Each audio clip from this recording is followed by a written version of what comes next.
Bonsoir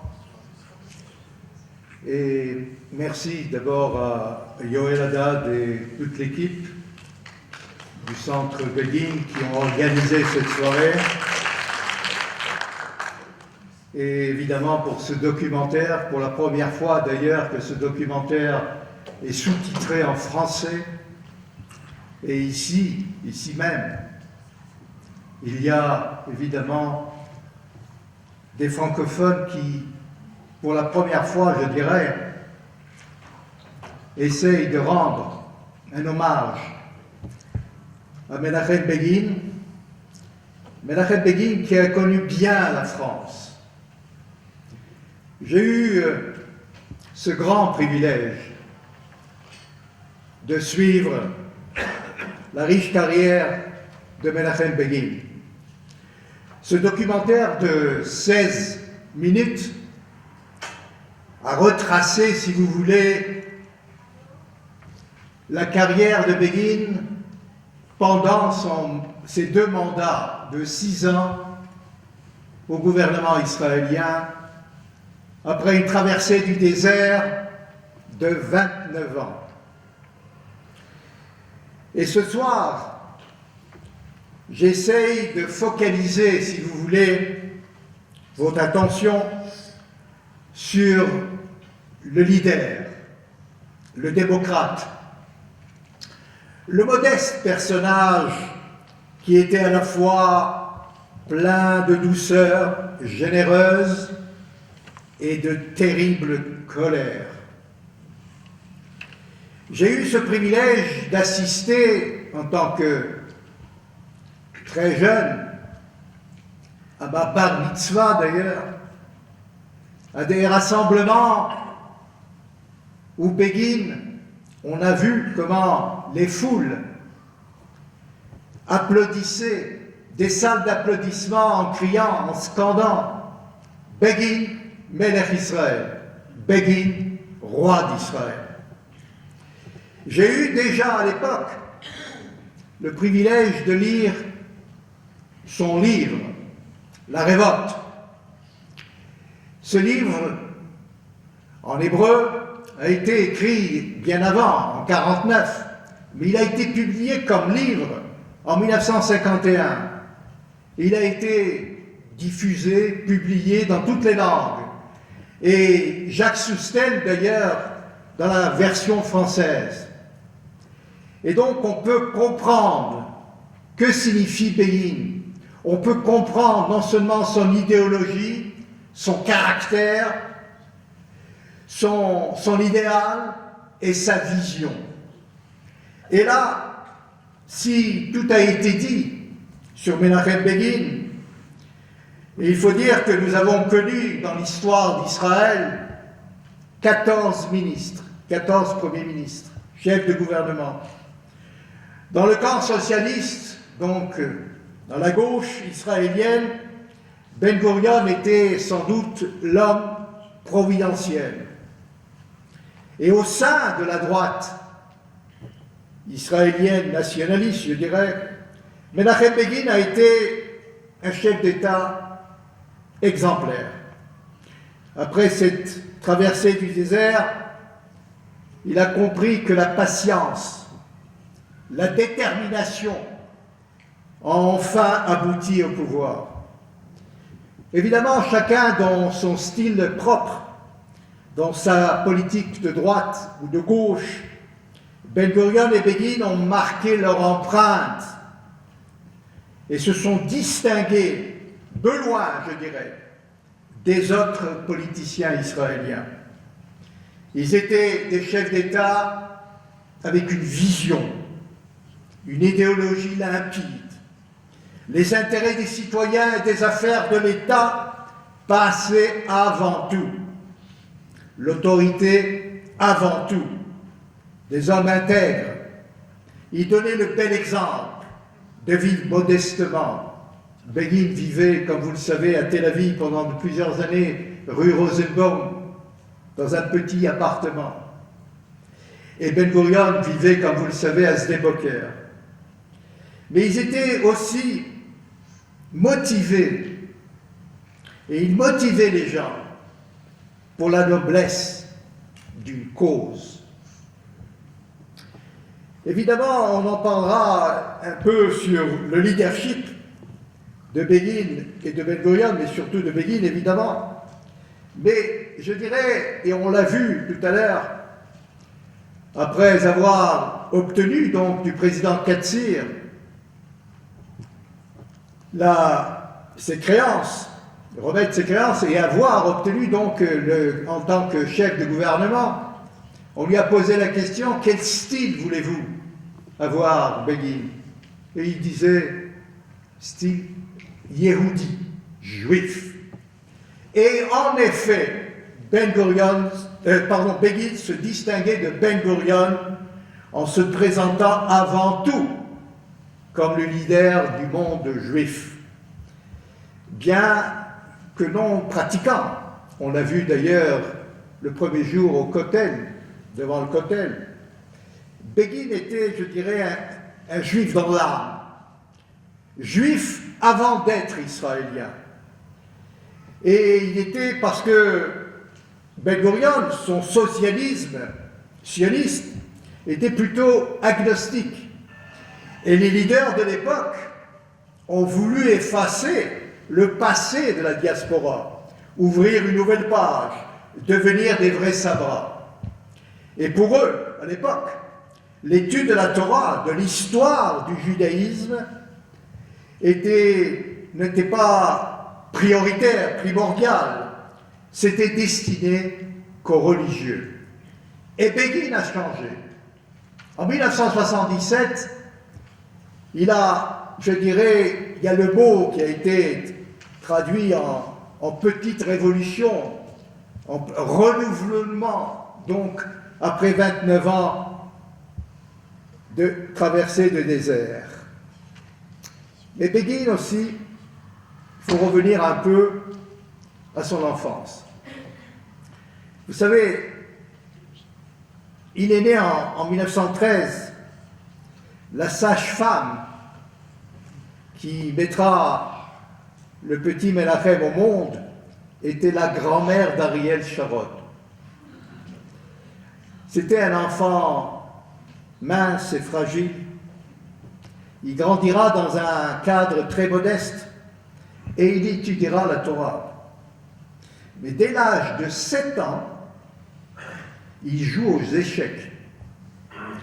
Ce talent lui fit plus tard une grande utilité. Il réfléchit longtemps avant de bouger un pion, un cheval ou un fou. Chaque pas était bien calculé. Chaque coup créait une situation nouvelle.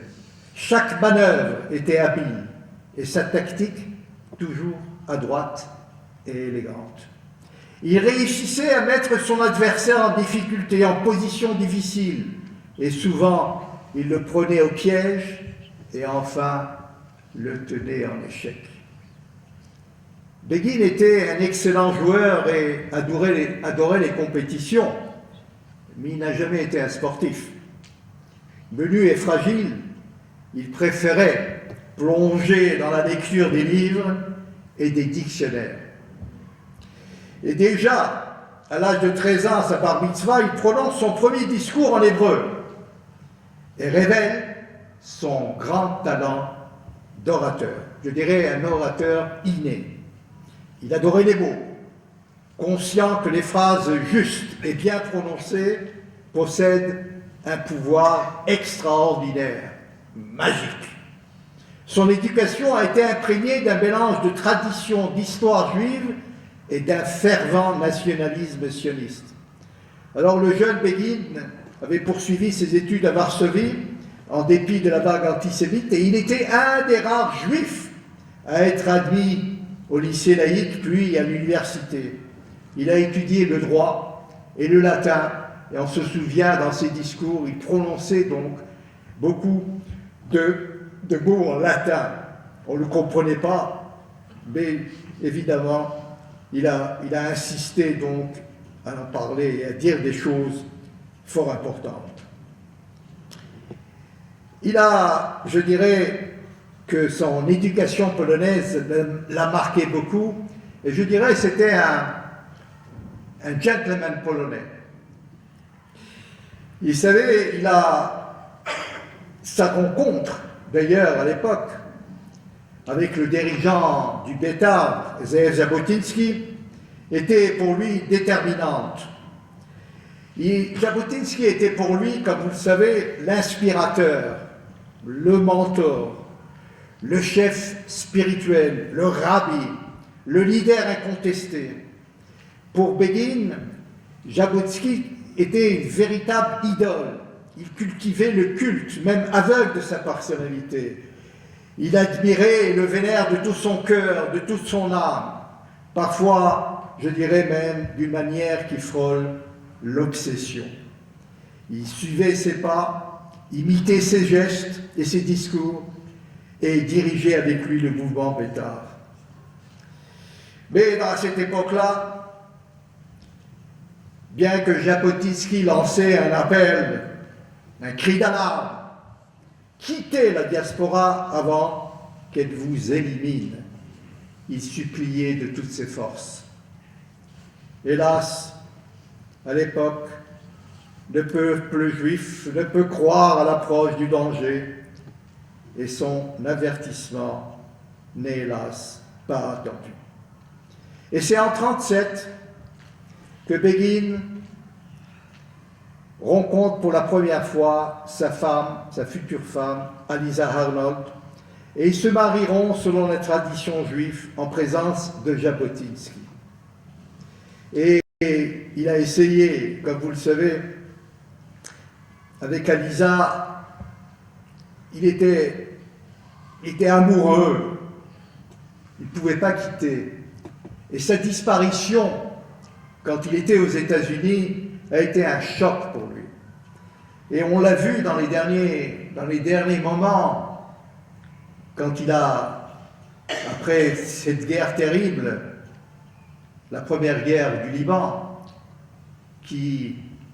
que Begin souhaitait effectivement apporter ce qu'il appelait la paix en Galilée. Malheureusement, ça a tourné à l'aigre et il a été, je dirais, même trahi, entre guillemets, par Ariel Sharon et d'autres personnes qui lui ont promis autre chose. Et c'est pour ça que les chars sont arrivés jusqu'à Beyrouth et que 1982, juin 1982, la guerre a débuté et le dernier soldat israélien a quitté en mai 2000 avec le gouvernement Barak. Alors, la diaspora, Begin la quitte et il décide donc de venir en Palestine. Mais comme vous le savez, en Palestine, le mandat britannique, la tête de Begin est mise à prix. Et là, ce qui est aussi tragique, d'une part, les services de renseignement M6 anglais le suivent partout, en Israël, en France, aux États-Unis, une poursuite acharnée, invraisemblable, une chasse à l'homme sans relâche pendant plusieurs années. Mais dans un dossier confidentiel qu'on peut voir, nous pouvons aussi lire « Menachem Begin est un homme dangereux pour la Grande-Bretagne, un terroriste, un gangster, un espion pour le solde de l'Union soviétique. » Hélas, à l'époque, certains leaders de la Haganah, c'est-à-dire l'opposé donc de l'Irgun, de l'Etzel, dont Teddy Kollek, qui était, comme vous le savez, maire de Jérusalem, ont collaboré avec les Britanniques pour dénoncer les activités de Menachem Begin. La haine entre les deux composants de la clandestinité juive était si féroce que cette connivence avec les autorités britanniques ont contribué à créer des indicateurs de police, des mouchards, qui dévoilent les endroits retirés, les cachettes et les intentions de Begin et des militants du Hetzel.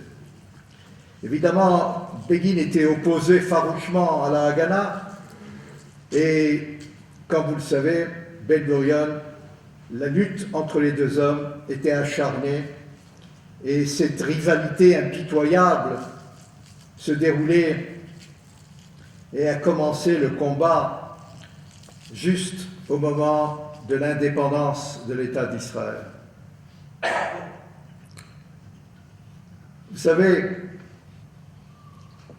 Begin était souvent en France. Il était en 1948 à l'hôtel Marceau, à Brioche, à Paris. Il avait déjà des militants du Hetzel, mais il était en contact avec les autorités françaises. Il avait envoyé d'ailleurs plusieurs agents en Europe, et comme vous le savez, il a réussi à acheter un bateau, c'était en printemps 1948, et ce bateau a été rebaptisé Altanena, qui est le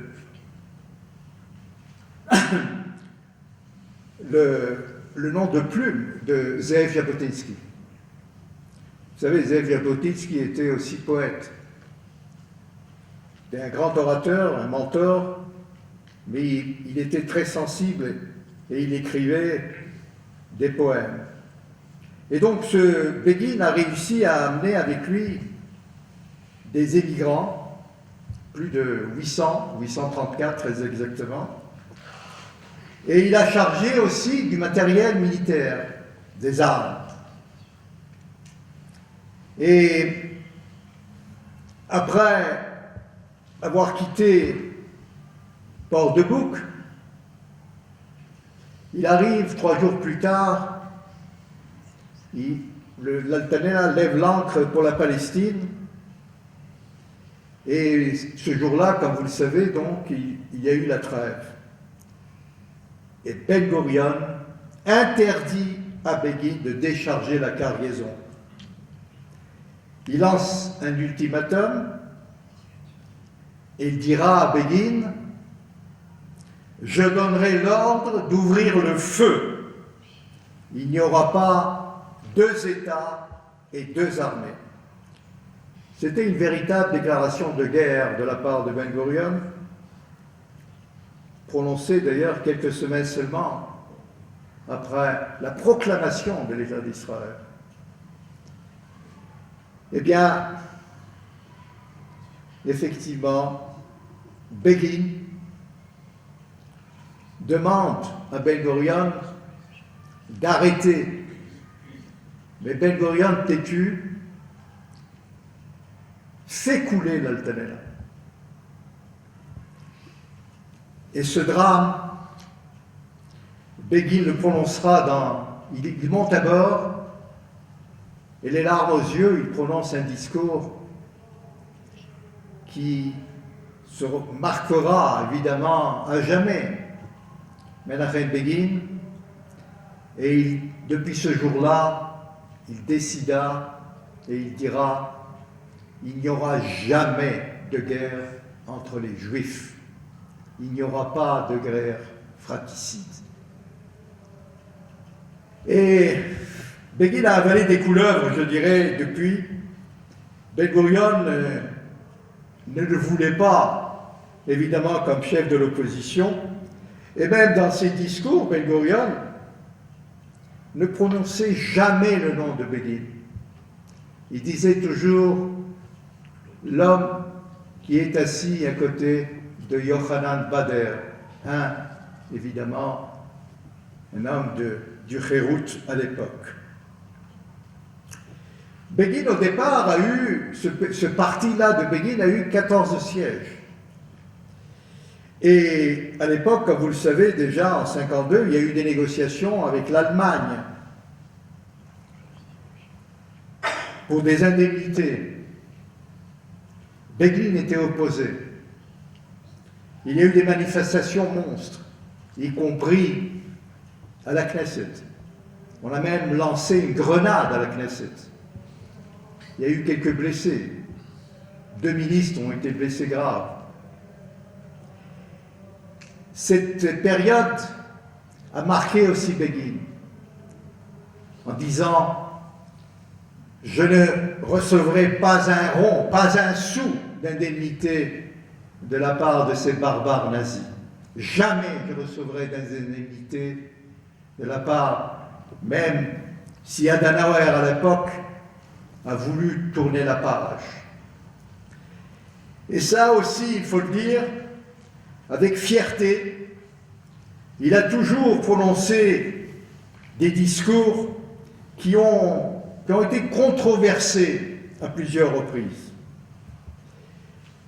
Et là, pendant la guerre des 6 jours, plus tard, Begin va rejoindre Ben Gurion, parce qu'il a compris et peut-être vous vous souvenez de cette fameuse caricature de Tim dans l'Express, en 1967, en mai 67, où on voit un juif dans un camp entouré de barbelés. Et on revoit aussi d'autres caricatures à l'époque qui montraient comment, après le détroit du tyran qui a été bouclé, comment on a été assiégé, comment dans le Sinaï, des milliers de chars arrivaient pour essayer, et on entendait les discours belliqueux de Choukéry qui exigeaient qu'on jette les Juifs à la mer. Alors, Begin rejoint un gouvernement. Il a compris ce jour-là qu'un gouvernement d'union nationale est important. Un gouvernement d'union nationale dans des moments difficiles, tous doivent être ensemble. Aujourd'hui, quand on parle de leadership, quand on évoque la politique gouvernementale actuelle, même ces dernières décennies, malheureusement, je dirais que les intérêts de politique politicienne prévalent sur les intérêts de l'État.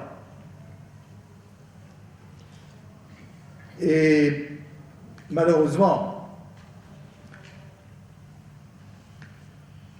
Begin aurait, s'il était vivant aujourd'hui, je crois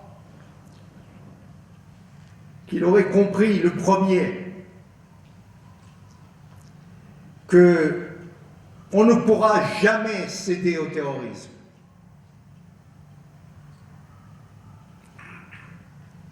Imaginons Begin entendre un chef terroriste comme Sinoir qui dicte aujourd'hui la marche à suivre, qui dicte aujourd'hui aux puissances comme l'Amérique, qui dicte aujourd'hui au monde entier, qui essaie de tirer les ficelles avec l'Iran, avec les Houthis, c'est-à-dire au Yémen, et qui bloque, on parlait du détroit du tyran, aujourd'hui le détroit du tyran, Bab el-Mandeb, on ne peut pas circuler tranquillement, on doit faire le détour, bien avant donc le canal de Suez qui a été fondé par les Seps à l'époque.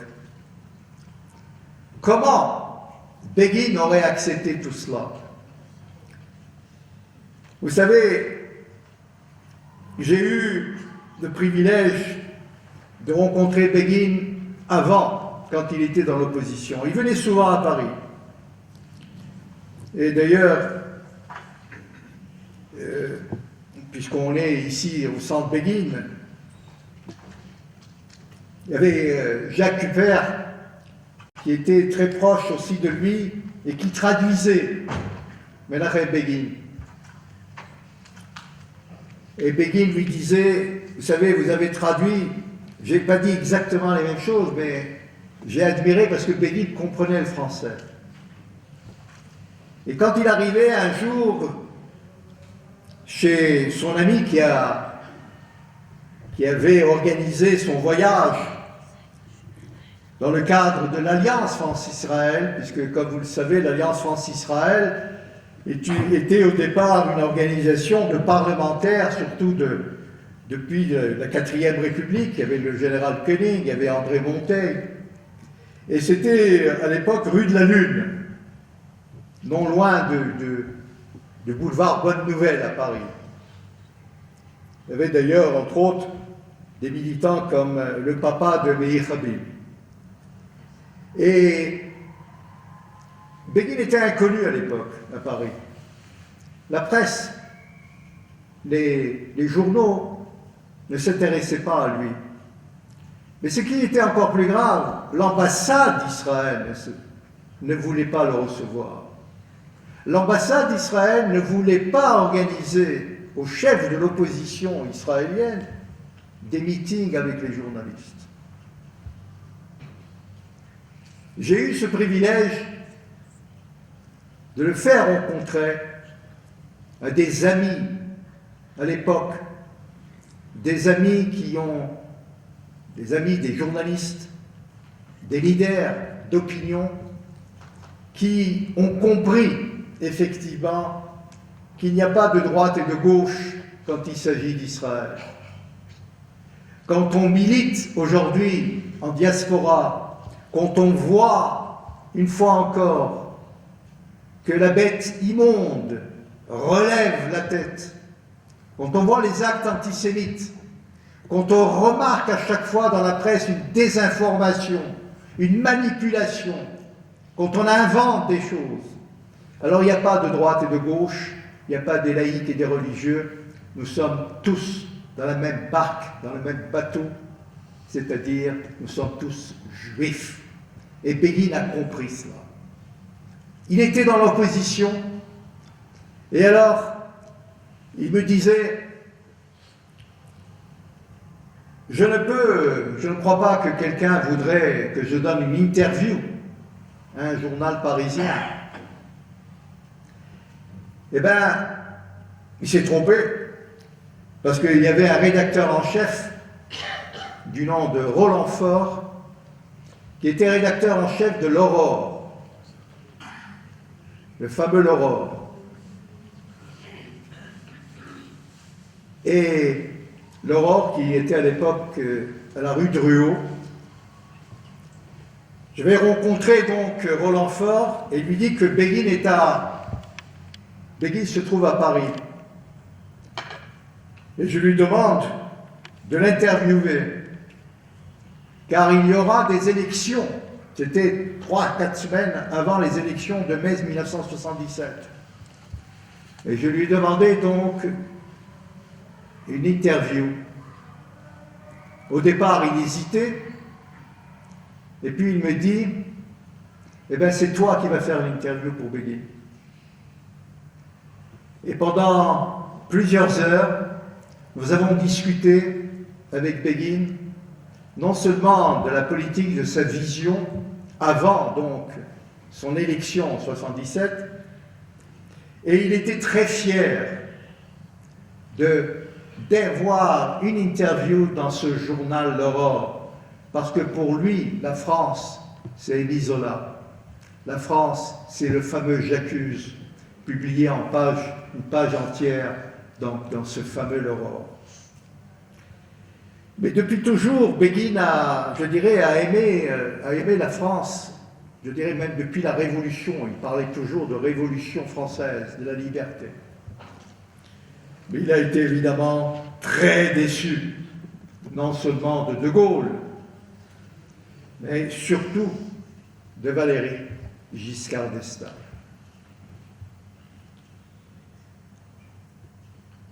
Et concernant Valéry Giscard d'Estaing, évidemment, Begin était furieux. Furieux pour deux choses. Furieux d'avoir livré une centrale nucléaire à l'Irak de Saddam Hussein. Et par des par plusieurs tentatives. À l'époque, c'était l'ambassadeur Meir Rosen qui était à Paris. J'ai eu aussi ce privilège d'être avec Yuval Ne'eman, physicien. Nous avons œuvré ensemble pour mettre un terme sur le plan diplomatique et sur le plan de la presse, de l'opinion publique, d'arrêter donc cette livraison. Et nous connaissons l'histoire, on sait comment ça s'est passé, et donc Begin a réussi à éradiquer, pour la première fois dans l'histoire de l'humanité, des avions F-16 bombardent donc aux Irak, ce qu'on appelait à l'époque au Chirac, puisque Chirac était Premier ministre à l'époque. Et c'est là, malgré l'opposition, malgré les sanctions d'un président américain, Ronald Reagan, qui était pourtant très proche d'Israël et un républicain, Begin a lancé cette opération.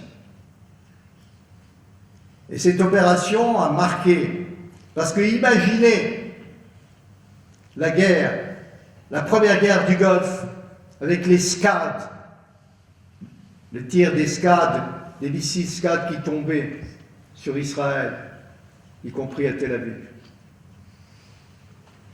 Et il y avait on risquait d'avoir des ogives chimiques et peut-être nucléaires. Et c'est là la différence. Regardez deux scénarios. Il y a aujourd'hui une crise avec les États-Unis. Begin a subi plusieurs crises avec les États-Unis. Et Begin lançait à chaque fois, nous ne sommes pas une république bananéenne. Nous ne pouvons pas recevoir des dictats. Il faut être fier d'avoir un État juif pour les Juifs.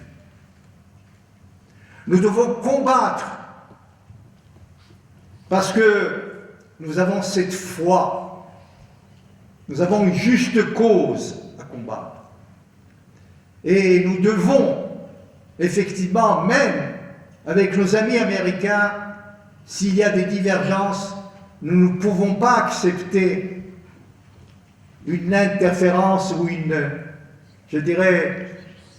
intervention directe dans les affaires intérieures d'Israël. Évidemment, Begin était cassant même, mais il disait les quatre vérités. Et dans ce cadre-là, je crois que, d'une part, avec la France, avec l'Europe, je crois que Begin a réussi à marquer de son empreinte à la fois avec la paix en Égypte, avec l'Égypte, mais, je dois le dire, et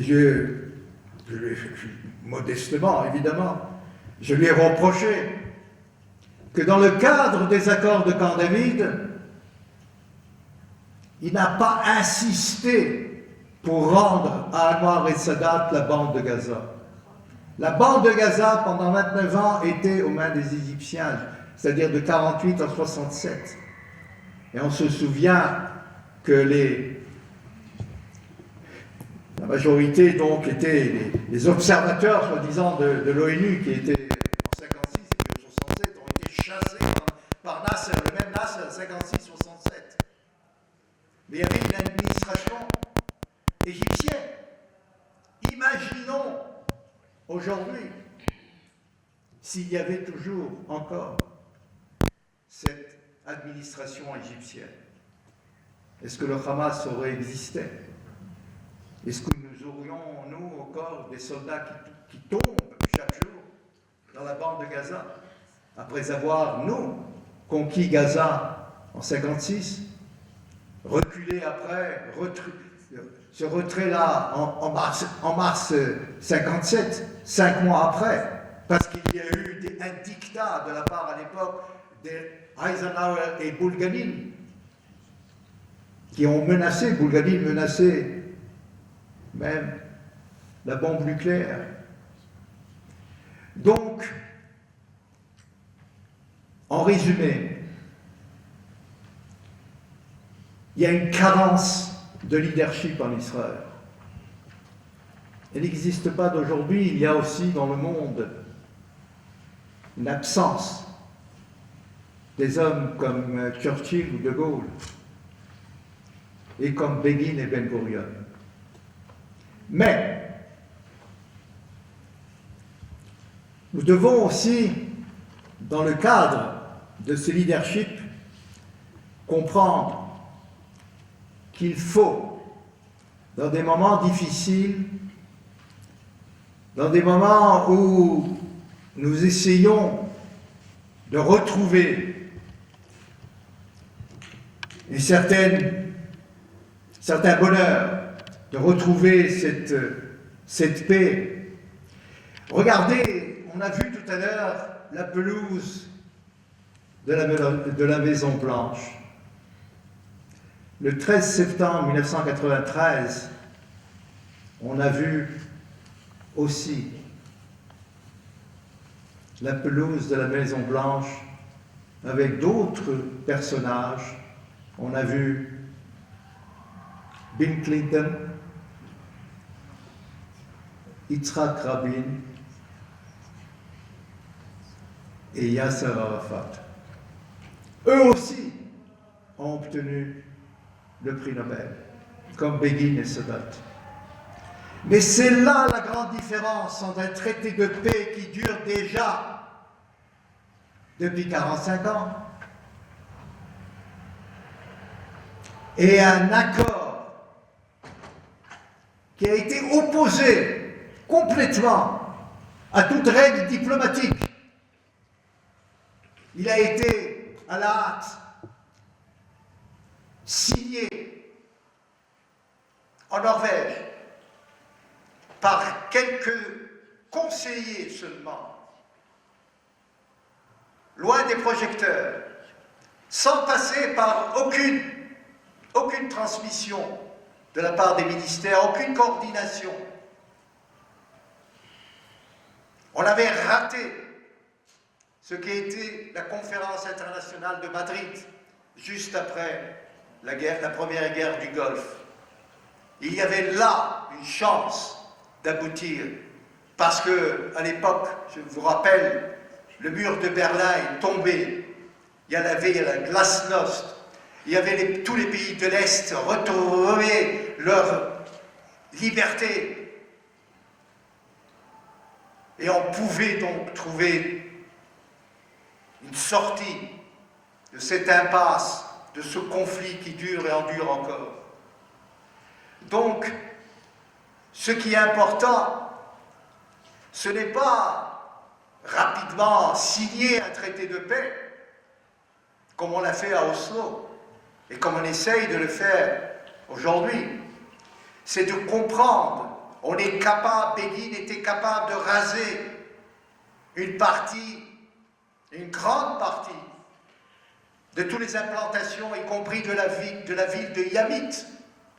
Vous avez vu les affrontements. Et Begin était déchiré de voir ses compatriotes, peut-être cette guerre civile. Mais il a été résolu. Il a dit d'une façon claire et nette, j'ai signé un traité de paix, je le respecterai. Et Sadat aussi. Malheureusement, Sadat a été assassiné. Mais la paix continue. La paix a été signée en mars 1979, et elle est valable aujourd'hui. Elle est valide aujourd'hui. Et c'est là toute la différence. Parce que dans les accords d'Oslo, on a choisi de signer avec une partie des Palestiniens. On a ignoré le Hamas. On a ignoré les opposants. On a fait la même erreur pendant la première guerre du Liban. on est parti seulement, on a eu des accords avec les phalangistes, avec les phalanges, et non pas avec les autres, parce que les composantes des minorités libanaises, on a ignoré les Druzes, on a ignoré les chiites, on a visé seulement on a essayé. Et vous savez, on a eu même un accord de paix avec les Libanais. Il a duré que 13 jours. Et c'est pour cela que dans toute négociation, la diplomatie classique demeure, depuis Calière, premier diplomate de France, elle demeure la seule pour pouvoir aboutir à une paix, pouvoir aboutir à une paix viable, à une paix qui dure et qui restera à jamais. Menachem Begin, malgré, je dirais, certaines décisions qui n'ont pas été accomplies, a eu la chance, et je dirais l'importance, et pourquoi plusieurs Israéliens, aujourd'hui encore, lui rendent un hommage, parce que Begin était conscient que les Israéliens, une grande partie des Israéliens, sont aussi dans la détresse. Il y avait des disparités sociales. Et c'est pour cela aussi qu'il a nommé David Lévy, dont j'ai eu aussi le privilège de travailler avec lui longtemps, en tant que chef de cabinet, quand il était ministre des Affaires étrangères, et porte-parole aussi de la délégation israélienne avec les Palestiniens, avec les Syriens. Mais il a compris qu'avec David Lévy, on pouvait changer, parce que Begin a voulu une économie libérale, une économie qu'on peut dire une économie capitaliste, après 29 ans du pouvoir socialiste. Mais il a compris aussi qu'il fallait un syndicat. Et comme vous le savez, la Histadrout, c'est-à-dire le principal syndicat des travailleurs israéliens, était en majorité du Mapai, c'est-à-dire des travaillistes. Il n'y avait pas de section du côté du Khérout, c'est-à-dire du côté de la droite. Et c'est David Lévy qui avait créé donc ces divisions au sein de la Histadrout. Et c'est comme ça que le mouvement a émergé. Et ils ont créé, on l'a vu aussi, des HLM. On a créé des villes et des villages pour donner à ce nom qui aujourd'hui encore continue à être prononcé, des villes de développement. Quand il dit une ville de développement, après 70 ans, 75 ans, on continue à appeler des villes de développement, on laisse ce qu'on appelle la périphérie de côté. Et Begin a compris, d'abord aussi, il faut comprendre aussi que c'est un électorat, ça va de soi, mais a compris qu'il faut donner aussi des droits à tous ceux qui n'ont pas pu, pendant les grandes émigrations, s'intégrer en Israël. Et là, c'est très important parce que, d'une part, il regardait l'immigration, il voyait la Aliyah comme une priorité, et c'est pour ça aussi qu'il a lutté pour l'immigration des Juifs d'Éthiopie. Il était le premier. Il a lutté aussi pour les Juifs d'Urs, de l'époque, ce qu'on appelait les Juifs du silence. Et plus tard, ils sont venus, après la glasnost, dans les années 90, plus d'1 million de Juifs russes. Donc, Begin, en 6 ans, a transformé Israël.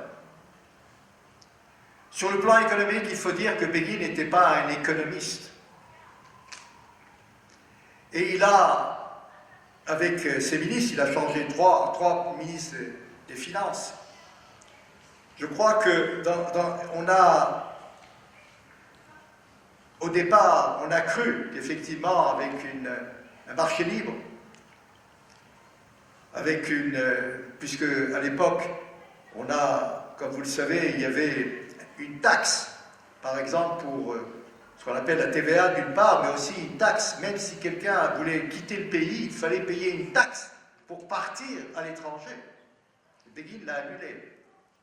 Begin, son ministre des Affaires étrangères, a voulu, à l'époque, ce qu'on appelle la dollarisation, c'est-à-dire il voulait que le shekel soit $1. Être le pays, le 51 ou 52 État des États-Unis. Tout cela a fait de la société israélienne une société de consommation par excellence. Mais il y a aussi ces disparités, et ça aussi, il faut le noter. Donc, en conclusion, je dirais que Begin a marqué de son empreinte. Begin, hélas, n'a pas été assez reconnu dans la population israélienne. Et heureusement qu'il y a ce centre, sa mémoire, ce musée. Mais si on fait une comparaison avec Rabin et Peres, il n'y a pas beaucoup de noms Begin à travers Israël, à part une route, comme chez Shamir d'ailleurs, il n'y a même pas une route. Il y a peut-être un hôpital qui est son nom, mais il n'y a pas d'école Begin, il n'y a pas d'autre. C'est-à-dire, on a essayé, et quand on a essayé même de dire, on va écrire, on va publier donc 50 shekels, on va mettre donc le portrait de Begin. Et Benny Begin, son fils, a refusé évidemment de marchander.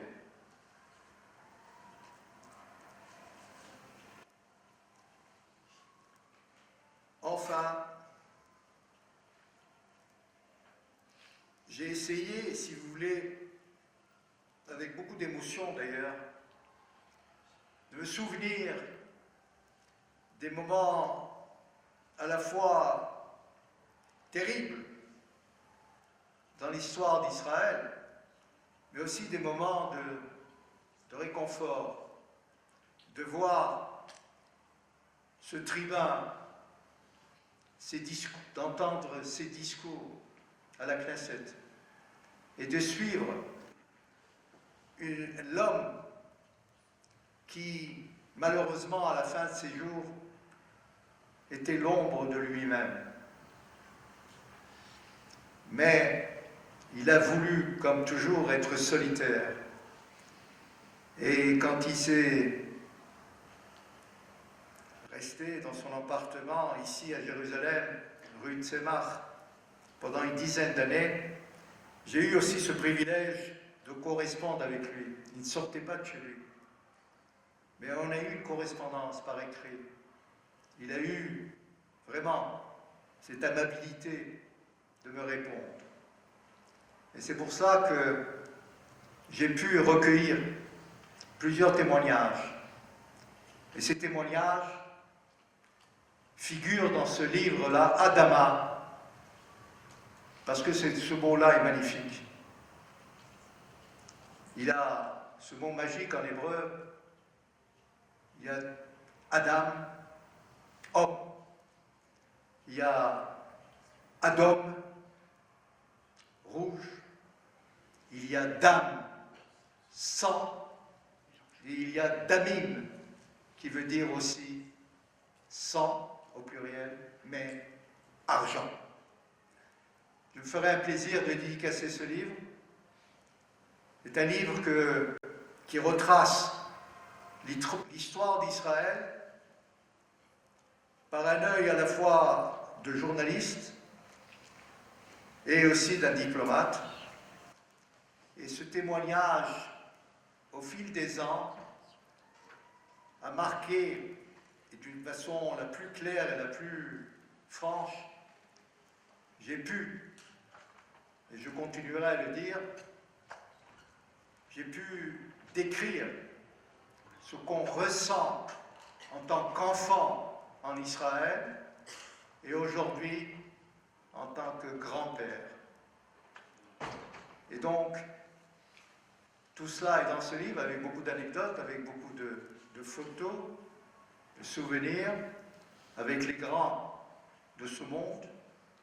Et j'ai eu donc ce privilège de vous raconter très brièvement donc sur Begin, et on peut en parler encore longtemps sur Begin, et je souhaite que beaucoup d'hommes et de femmes israéliennes et de l'étranger viennent ici voir ce musée magnifique et contemplent les ouvrages, les actions, les activités extraordinaires de cet homme. Yeh Zechro Baruch Lahad. Merci.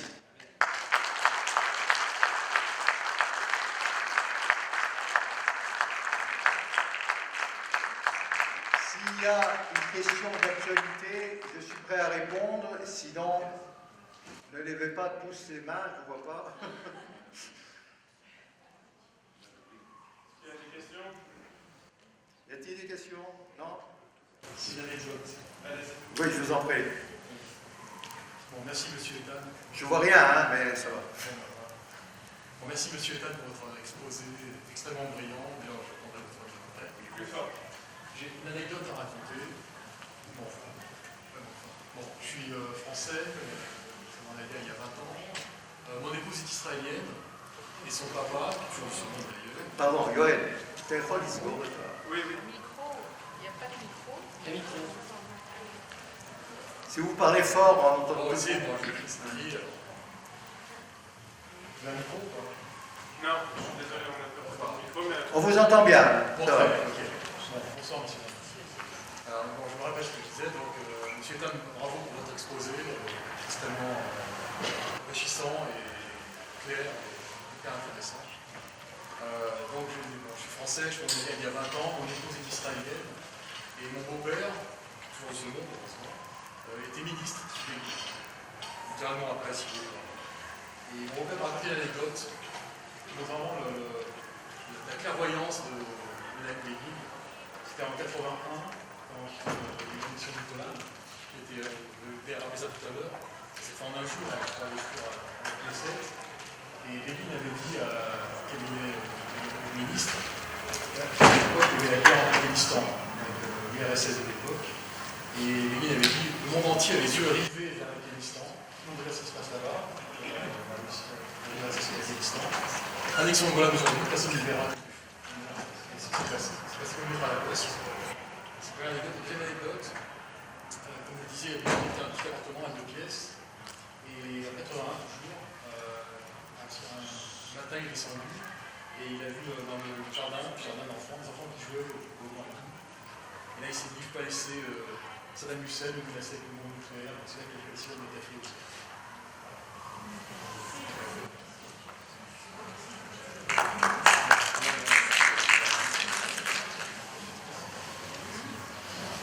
Bon, alors, le livre est en vente là-bas, il reste quelques exemplaires et... Oui, oui, il y en a encore.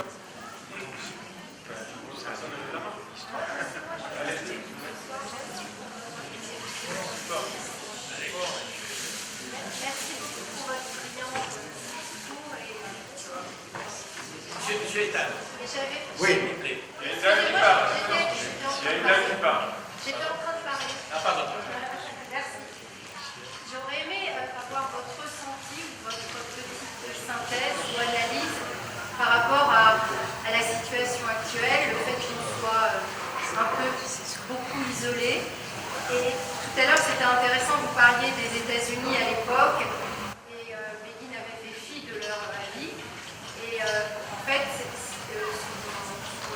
qu'on a envie d'entendre et de se dire, est-ce que l'histoire peut se répéter dans ce sens et continuer à garder une vision solitaire tout en étant direct avec le reste du monde, puisqu'on se rend compte que c'est pire qu'avant. Écoutez, le mal avec un grand M israélien est le système électoral. C'est le grand mal, parce que c'est à la proportionnelle, comme vous le savez. Et c'est pour ça qu'il y a des petits partis charnières, capricieux, qui essayent par tous les moyens d'avoir un siège et d'avoir un budget. Comment faire? On a essayé à plusieurs reprises de changer le système. Ce système est mauvais. Mais chacun est collé à son siège. Qui doit changer? C'est les députés qui siègent aujourd'hui à la Knesset. Mais ils ne veulent pas changer le système. Et chaque Knesset, chaque 4 ans, c'est la même chose. Nous n'avons pas de constitution. Mais nous avons évidemment des lois fondamentales. Nous avons aussi la proclamation de l'État d'Israël qui fait foi, qui nous donne effectivement les grandes directives pour l'État juif depuis 1948 jusqu'à ce jour. Et tout est dit dans cette proclamation de l'État d'Israël. 640 mots seulement. Dans ces 640 mots, on dit tout. On peut dire tout.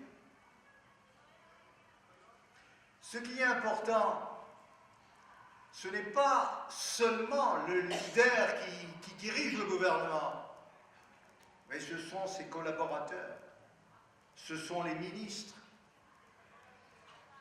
Si un Premier ministre n'a pas de soutien, n'est pas capable de diriger un gouvernement, de droite ou de gauche, mais s'il n'est pas capable d'avoir déjà une ligne de conduite, une vision, un programme, il n'y a plus d'idéologie aujourd'hui. Begin avait sa idéologie. L'idéologie de Begin consistait à dire c'est aussi le peuple juif qui est concerné. J'avais à plusieurs reprises, avec des diplomates israéliens, ambassadeurs aussi, quand ils arrivaient dans une capitale où il y a une communauté juive, certains disaient non, la communauté juive, je ne m'en occupe pas. J'ai connu des ambassadeurs à Paris qui ne voulaient pas discuter avec la communauté juive. Il est israélien. Évidemment, il se trompait. Parce qu'un ambassadeur ou un leader est aussi délégué du peuple juif. Ce sont des mêmes frères. Un a choisi de vivre en diaspora, l'autre en Israël. Mais c'est le même combat. Et donc, on doit changer le système électoral pour pouvoir gouverner. Parce que, comment pourra faire Netanyahou aujourd'hui? Évidemment, il est mis en examen. Il aurait dû depuis longtemps quitter le pouvoir. Begin a quitté le pouvoir parce qu'il n'en pouvait plus. Il avait dit le mot « Eneni yachol yoter », je ne peux plus. Mais il était honnête envers lui-même et envers son peuple. Et donc, le leader d'aujourd'hui, ou un leader qui n'est pas capable d'appliquer sa politique, il est toujours dépendant des petits partis charnières, ne peut pas ni faire la paix, c'est-à-dire ni aboutir à la paix, et ni lancer la guerre. Et c'est là le problème. Et nous devons toujours, parce que Il y a un consensus en Israël. Et malheureusement, il y a des divergences terribles. On le voit, on a vu avec cette réforme controversée judiciaire. On n'est pas, vous savez, on nous accuse qu'on était des dictateurs, qu'on est des dictatures, etc., etc. Certains ont exagéré aussi, d'un autre côté. Mais la démocratie israélienne est vivace. Elle est capable de surmonter tous les problèmes, à condition, évidemment, d'assumer les responsabilités du gouvernement et de l'opposition. Mais le peuple juif n'est pas capable, il ne faut pas, et Begin l'a dit depuis Altanena, la guerre fratricide ne peut pas nous donner la force, ni pour la paix, ni pour la guerre. Et donc nous devons être unis, nous devons continuer à trouver les moyens de s'unir et de ne pas imposer à l'autre.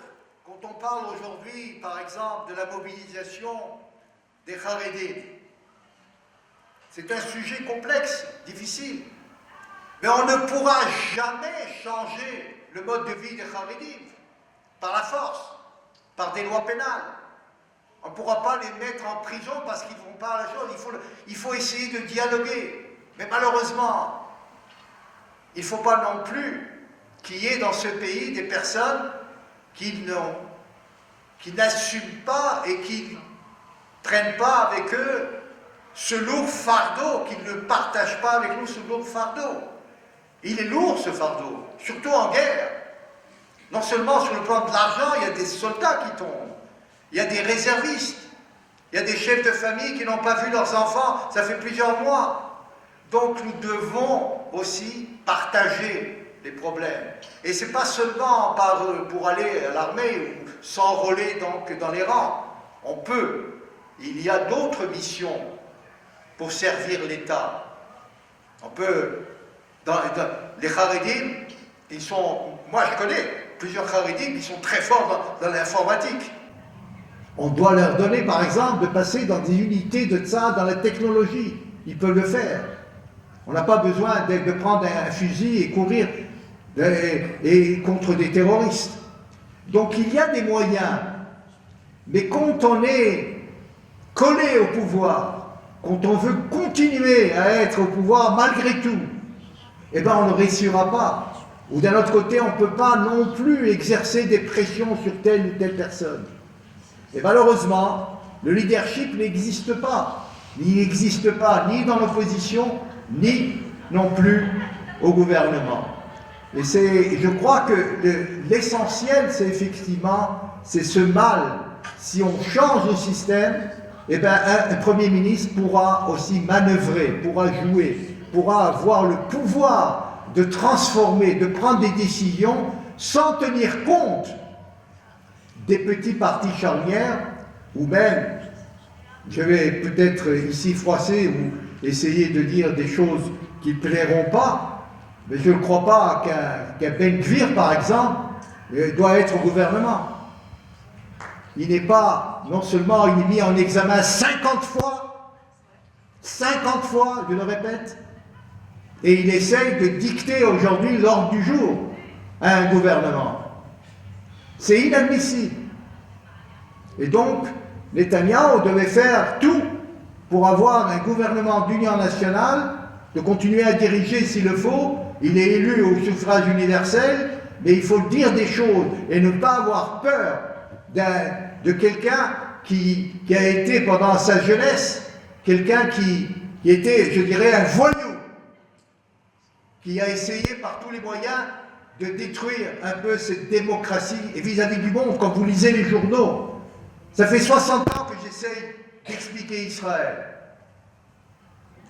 dans plusieurs capitales. Aujourd'hui, c'est très difficile. Dans chaque question, on nous dit qu'est-ce que c'est ce Ben Gvir, qu'est-ce que c'est des extrémistes, on nous parle d'extrême droite.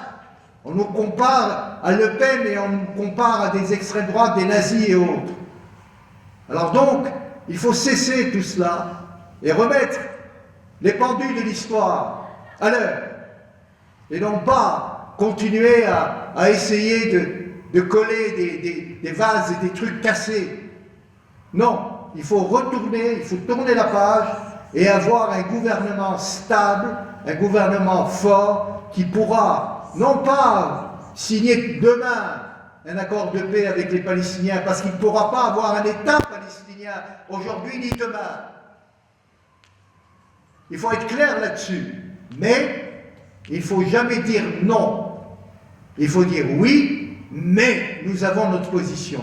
Et cette position est claire, comme l'a dit Begin. Et c'est pour ça que Begin a réussi à signer avec Anwar el-Sadat. Les conversations ont été très difficiles à Camp David. Très, très difficiles. C'était vraiment... chaque mot du traité de paix a été étudié à la loupe. Chaque mot. Et si vous relisez aujourd'hui les accords de Camp David qui ont été signés en 1979, vous comprendrez pourquoi cet accord est encore solide. C'est grâce à Begin, grâce aux juristes comme Meir Rosen qui était à l'époque, grâce à Rubinstein qui plus tard est devenu juge de la Cour suprême, donc des personnes qui ont compris la force du mot, l'importance de chaque mot, et sur le plan juridique, et c'est pour ça que cet accord est valable aujourd'hui encore. Une dernière question, s'il vous plaît. Je voudrais savoir quel a été l'obstacle déterminant, l'obstacle majeur qui a fait que Begin a dû céder et ne pas rendre la bande de Gaza à qui elle appartenait, c'est-à-dire à l'Égypte. Sadat ne voulait pas. Clair et net. Et cela, il devait peser. Il n'y a pas d'accord où je prends la bande de Gaza. Et après de longues tractations, je vous rappelle qu'à l'époque, Begin a eu cette sagesse et ce génie, je dirais, de nommer Moshe Dayan comme ministre des Affaires étrangères. Je vous rappelle que Moshe Dayan est un travailliste. Il est né à Nahalal. Son père aussi a créé Nahalal à l'époque, c'est-à-dire ce moshav près entre Haïfa et Afula.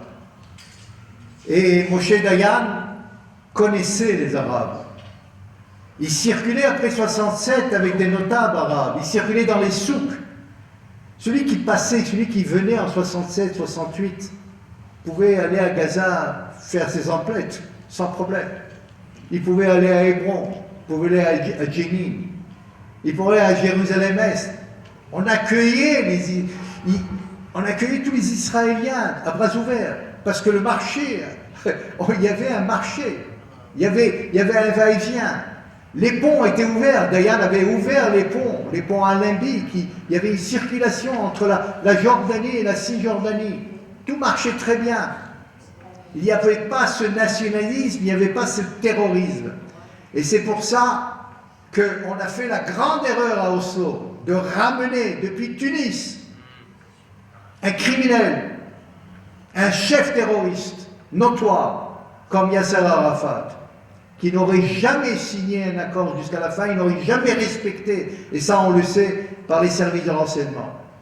Et qui a lancé l'intifada, la deuxième intifada, si ce n'est pas lui? Même après Camp David, un autre Camp David, puisqu'il était à Camp David avec Clinton et Ehud Barak.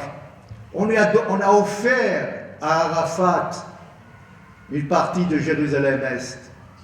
On a offert 90% de la Cisjordanie. On a offert toute la bande de Gaza. Et il a refusé. Simplement parce que la charte de l'OLP n'a jamais été abrogée. Et toujours cette charte veut dire qu'il n'y a pas d'État juif, il y aura un État laïque sur toute la Palestine.